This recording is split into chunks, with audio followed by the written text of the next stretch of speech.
안녕하세요. 저는 이제 오늘은 제가 예전에 이제 읽었던 그냥 공부하는 그런 책이었는데 스티브 맥베이의 은혜의 영성이라는 그런 이제 자연적 교회 성장 그런 성경 공부하는 그런 이제 이렇게 생긴 책이에요. 요거가 내용이 굉장히 좋았어요. 그래서 요 부분에 대해서 조금 말씀을 나누려고 합니다.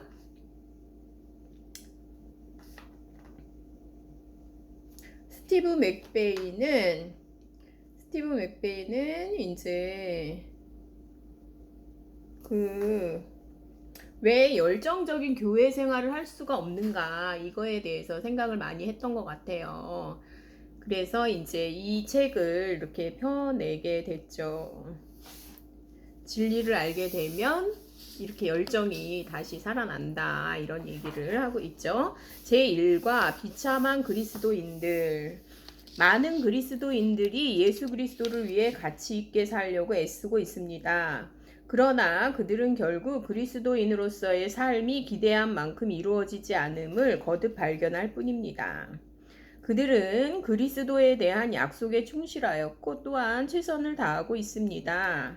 그러나 마땅히 그렇게 되어야 한다고 생각하는 그리스도인으로서의 삶에 합당하도록 살 수 없기 때문에 좌절하고 맙니다.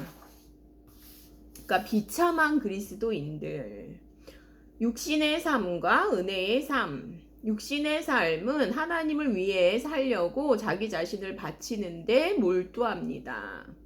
그러나 나도 육체를 신뢰할 만하니 만일 누구든지 다른 이가 육체를 신뢰할 것이 있는 줄로 생각하면 나는 더욱 그러하리니 내가 8일 만에 할례를 받고 이스라엘의 족속이요 베냐민의 지파요 히브리인 중에 히브리인이요 율법으로는 바리새인이요 열심으로는 교회를 핍박하고 율법의 의로는 흠이 없는 자로다. 빌립보서 3장 4절 6절. 율법과 은혜 체계의 근원. 그러니까 영적인 세계에서는 열심히 노력하는 것이 오히려 해가 된다 하는 얘기를 하고 있죠. 율법과 은혜 체계의 근원. 에덴 동산에는 두 그루의 나무가 있었습니다. 여호와 하나님이 동방의 에덴에 동산을 창설하시고 그 지으신 사람을 거기 두시고 여호와 하나님이 그 땅에서 보기에 아름답고 먹기에 좋은 나무가 나게 하시니 동산 가운데에는 생명나무와 선악을 알게 하는 나무도 있더라. 창세기 2장 8절 9절. 생명나무는 예수 그리스도의 생명을 보여줍니다. 내 안에 거하라. 나도 너희 안에 거하리라.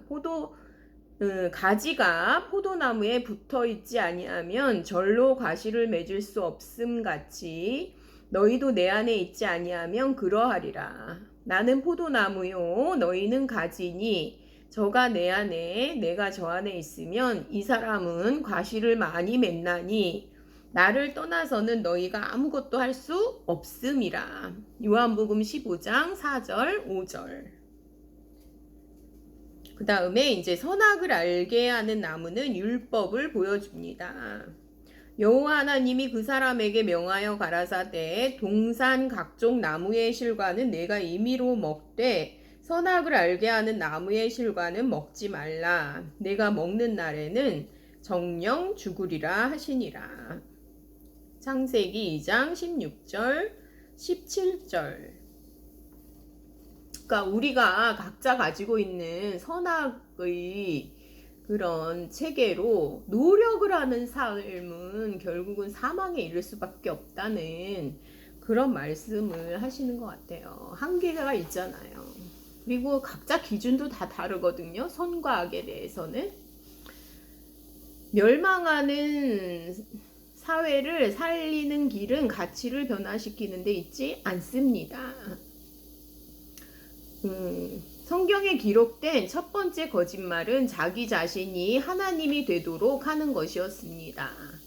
하나님이 가라사대 우리의 형상을 따라 우리의 모양대로 우리가 사람을 만들고 그로 바다의 고기와 공중의 새와 육축과 온 땅과 땅에 기는 모든 것을 다스리게 하자 하시고 하나님이 그 지으신 모든 것을 보시기에 심히 좋았더라. 저녁이 되며 아침이 되니 이는 여섯째 날이니라. 창세기 1장 26절 31절. 사탄의 거짓말은 뭐냐면은 너희가 그것을 먹는 날에는 너희 눈이 밝아 하나님과 같이 되어 선악을 알 줄을 하나님이 아심이니라. 창세기 3장 5절. 이게 이제 사탄의 거짓말이라는 거죠. 눈이 밝아진다 이렇게 얘기를 하는데 거짓말이라는 거죠. 아담이 율법 나무의 실과, 이거를 이제 선악과라고, 선악을 알게 하는 나무의 실과를 율법 나무의 실과라고 이제 스티브 맥베이는 해석을 했죠. 먹기로 선택한 후 다음과 같은 결과들이 발생하게 되었다. 사람들은 하나님과 동떨어진 자기의 정체성을 갖게 되었습니다. 사람들은 하나님보다는 자기를 더 의식하게 되었습니다. 사람들은 가치체계에 의하여 살기 시작하였습니다. 사람들은 자기의 행위를 통해 인정받기 위하여 노력하기 시작하였습니다. 기독교라는 것은 어떤 일을 행함으로 세워지는 것이 아니라 예수 그리스도 위에 세워집니다. 육신의 삶의 핵심은 행위 중심의 삶입니다. 그러니까 하나님은 우리에게 뭔가를 이제 필요로 하시는 분이 아니시죠, 사실은. 또 무엇이 부족한 것처럼 사람의 손으로 섬김을 받으시는 것이 아니니 이는 만민에게 생명과 호흡과 만물을 친히 주시는 자이심이라. 사도행전 17장 25절. 육신의 삶은 다음과 같이 세워집니다. 첫째는 명성, 둘째는 성취, 셋째는 좋은 자기 이미지. 창세기 4장 16절, 22절은 하나님을 반역하고 하나님과 분리하여 독립적으로 살았던 가인의 가족들이 가지고 있었던 정체성에 대하여 기록하고 있습니다. 무엇이 그들에게 그들의 정체성을 갖게 했습니까? 유발, 퉁소 부는 자의 조상이래요. 야발, 육축 치는 자의 조상이 됐대요. 두발가인, 동철로 날카로운 기계를 만드는 자의 조상이 됐대요. 그러니까 명성과 성취가 그들의 정체성이 된 거죠. 창세기 5장의 세세 계보를 보여줍니다. 그들의 정체성의 근원은 무엇이었습니까? 창세기 4장 26절을 보면요. 에노스가 나오는데요. 여호와의 이름을 불렀더라 이렇게 나오거든요. 그러니까 은혜로 사는 삶의 핵심은 그리스도 예수 안에, 예수 그리스도 안에 거하는 것입니다. 예수님은 하나님 아버지와 어떤 관계를 가지셨는지 요한복음에 이제 나온 다음 구절들을 통해서 생각해 보십시오. 내가 아무것도 스스로 할 수 없노라. 듣는 대로 심판하노니 나는 나의 원대로 하려 하지 않고 나를 보내신 이의 원대로 하려는 고로 내 심판은 의로우니라. 요한복음 5장 30절. 예수께서 대답하여 가라사대 내 교훈은 내 것이 아니요 나를 보내신 이의 것이니라. 요한복음 7장 16절. 이에 예수께서 가라사대 너희는 인자를 든 후에 내가 그인 줄을 알고 또 내가 스스로 아무것도 하지 아니하고 오직 아버지께서 가르치신 대로 이런 것을 말하는 줄도 알리라. 요한복음 8장 28절. 예수께서 가라사대 하나님이 너희 아버지였으면 너희가 나를 사랑하였으리니 이는 내가 하나님께로 나서 왔음이라. 나는 스스로 온 것이 아니요 아버지께서 나를 보내신 것이니라. 요한복음 8장 42절. 내가 내 자의로 말한 것이 아니요 나를 보내신 아버지께서 나의 말할 것과 이룰 것을 친히 명령하여 주셨으니. 그러니까 요한복음 12장 49절. 나를 사랑하지 아니하는 자는 내 말을 지키지 아니하나니 너희의 듣는 말은 내 말이 아니요 나를 보내신 아버지의 말씀이니라. 요한복음 14장 24절. 예수님의 삶을 활기 있게 한 근원은 무엇입니까? 이스라엘 사람들아 이 말을 들으라. 너희도 아는 바에 하나님께서 나사렛 예수로 큰 권능과 기사와 표적을 너희 가운데서 베푸사 너희 앞에서 그를 증거하셨느니라. 사도행전 2장 22절. 예수님은 한 번도 독립적으로 행하지 않으셨습니다. 그분은 아버지를 전적으로 신뢰함으로 활기 있는 삶을 영위할 수 있었습니다.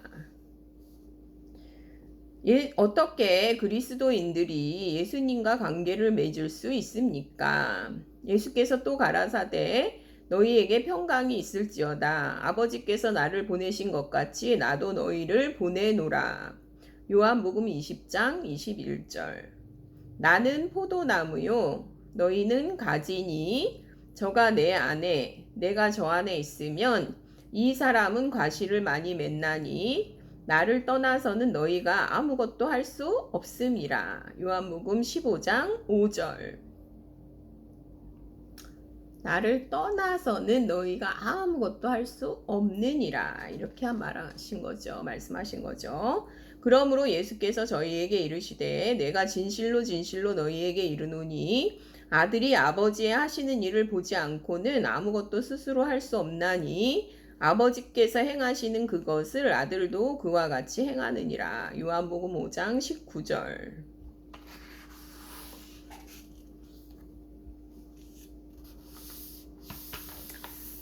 새벽을 제2과 새벽을 바라보는 어둠.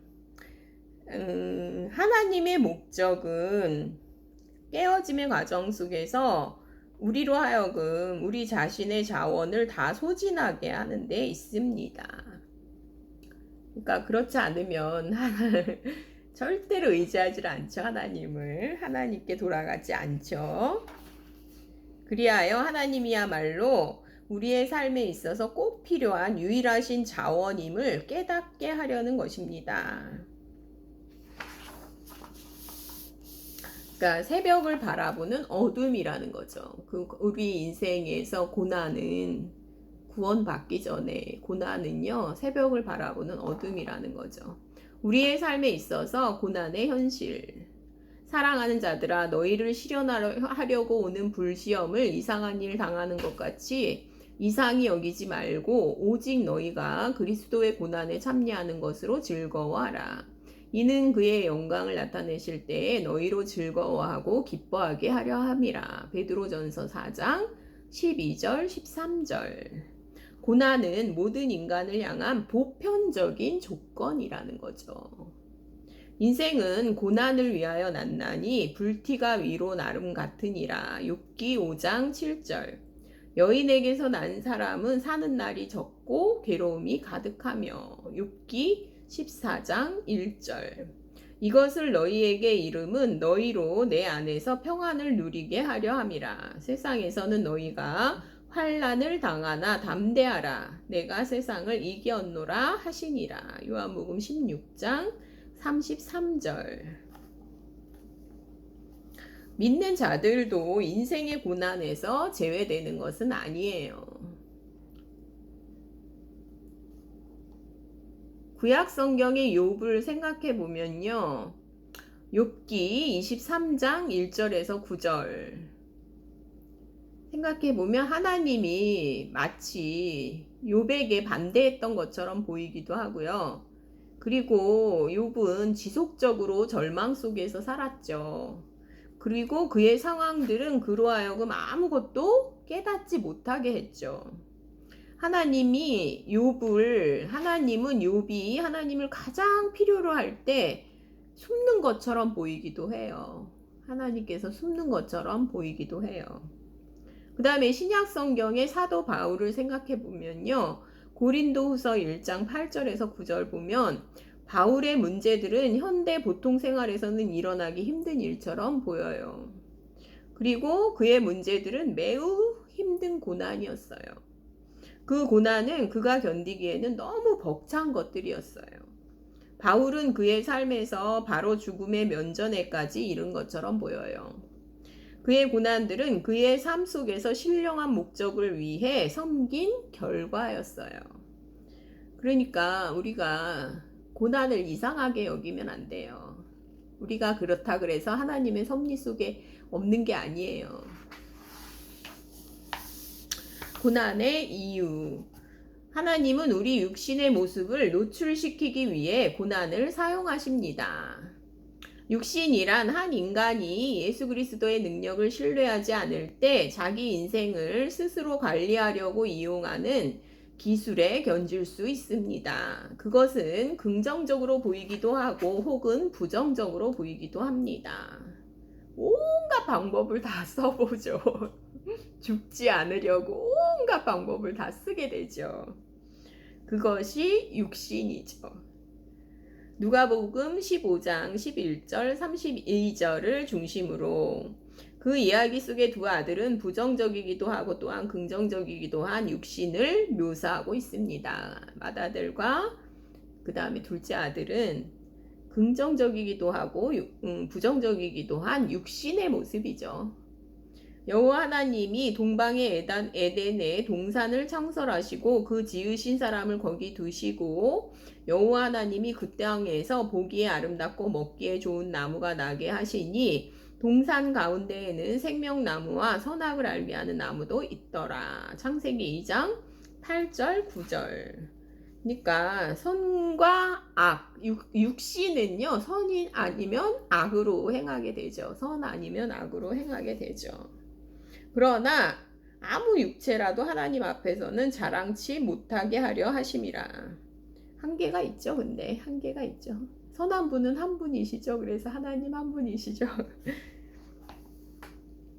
고난은 우리의 육신을 깨뜨리는 촉매제일 수 있습니다. 육신의 깨어짐은 한 사람이 삶을 다스리는 자기 능력 속에서 모든 신뢰를 포기할 때 존재하는 조건입니다.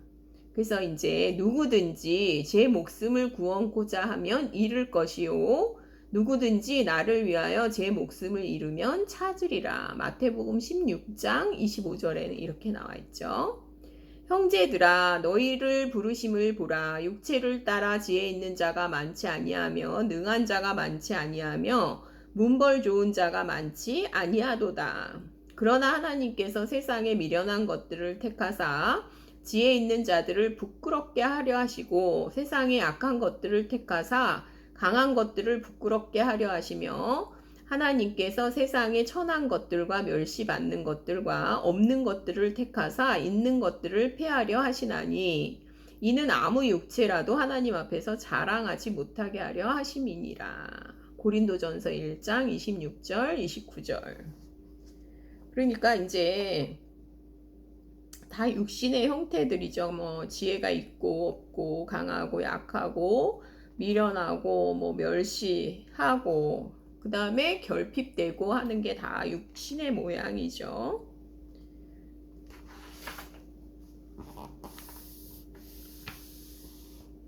육신의 깨어짐은 인간 자신을 약함의 한계에까지 이르도록 하는 하나님의 방법입니다.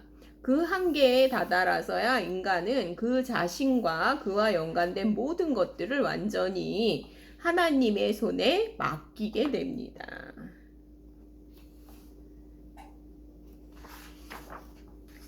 그런 이제 말씀이 나와 있고요. 이제 3과에는 완전히 새로운 나에 대해서 나와 있습니다. 감사합니다.